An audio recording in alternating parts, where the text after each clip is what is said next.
मार्च 2026 पासून 500च्या नोटा बंद होणार.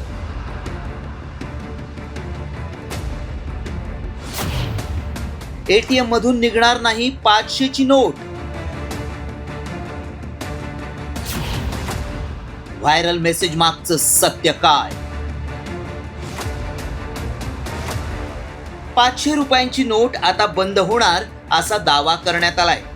सोशल मीडियावर हा मेसेज प्रचंड व्हायरल होतोय. पण खरंच 500 रुपयांची नोट सरकार बंद करणार आहे का? 500ची नोट बंद करून दुसरी नोट चलनात आणली जाणार आहे का? असे अनेक प्रश्न उपस्थित होत आहेत.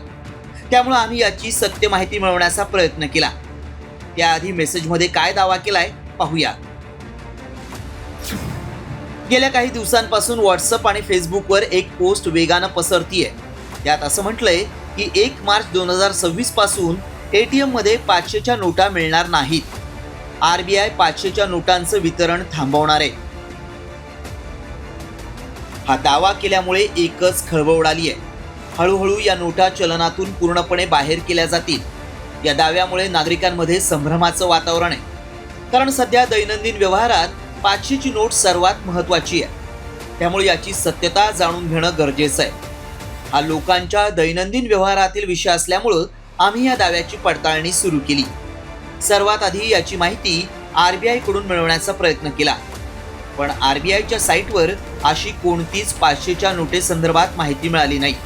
त्यामुळे आमच्या पडताळणीत काय सत्य समोर आलं पाहूया. आरबीआयनं असा कोणताही निर्णय घेतलेला नाही. हा मेसेज निव्वळ अफवा पसरवण्यासाठी व्हायरल करण्यात आलाय. आरबीआयनं वेबसाईटवर अधिसूचना प्रसिद्ध केलेली नाही. 500ची नोट हे सध्या देशातील सर्वात मोठं चलन आहे. नोट बंद करण्याचा सरकारचा कोणताही विचार नाही. व्हायरल सत्यच्या टीमनं या दाव्याची पडताळणी केली असता धक्कादायक वास्तव समोर आलंय. भारत सरकारच्या प्रेस इन्फॉर्मेशन ब्युरोनं या व्हायरल मेसेजची दखल घेतली आहे. त्यामुळे आमच्या पडताळणीत 500 रुपयांची नोट 1 मार्च पासून बंद होणार, नोट एटीएम मधून निघणारच नाही हा दावा असत्य ठरलाय. त्यामुळे अशा मेसेजेसवर विश्वास ठेवू नका. ब्युरो रिपोर्ट, साम टीव्ही न्यूज.